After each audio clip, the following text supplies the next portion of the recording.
신명기 23장은 이스라엘 총회에 들어오지 못하는 백성들에 대한 규정을 말하는데 그것은 공동체를 정의하고 보호하기 위함이었을 것입니다.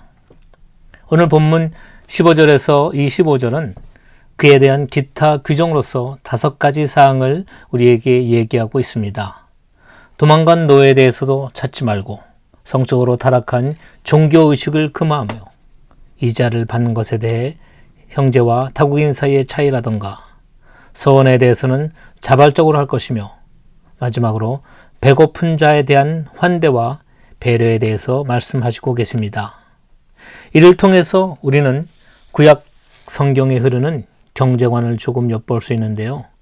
가난하거나 약자에 대해 관대함을 베풀라는 메시지인 것 같습니다.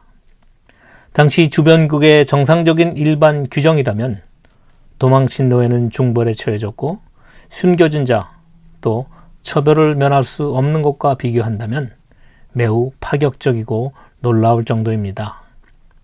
이자 금지 조항도 마찬가지인데요. 사실 구약의 규정은 이자 자체를 금지하고 있답니다. 하나님께 한 소원에 대해서는 약속에 대한 가치와 중요성을 이야기하고 있습니다.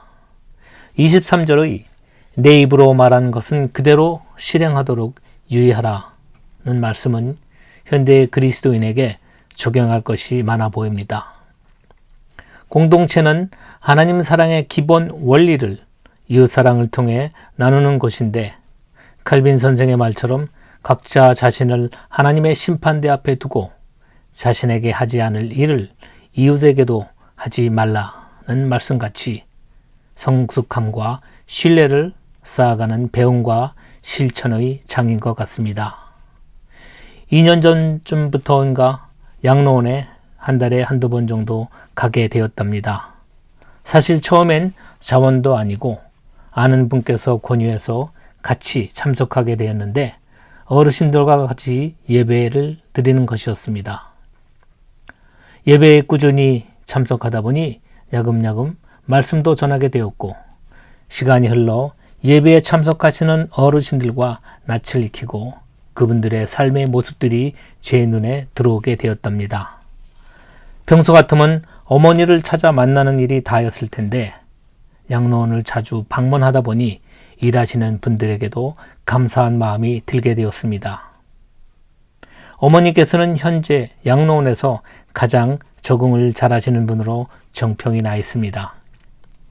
아버님께서 6년 전에 소천하시고 혼자 계시기에 너무 무서워하셔서 양로원에 자진해서 들어오셨답니다.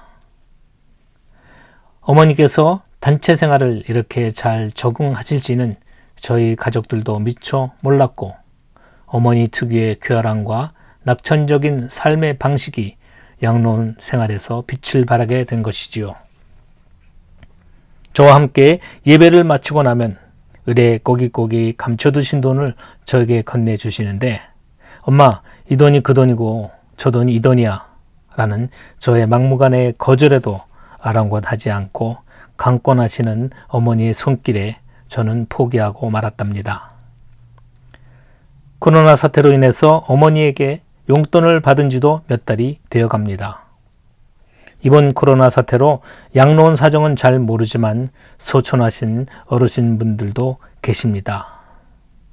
이분들과 함께 찬양하고 기도하며 말씀을 같이 나누는 시간들 속에 함께 하신 주님의 따뜻한 마음이 그립고 또 보고 싶습니다. 오늘 오후에는 사역을 같이 하시는 집사님, 전도사님과 함께 다시 양로원에 들러 수박을 전해드릴 예정입니다.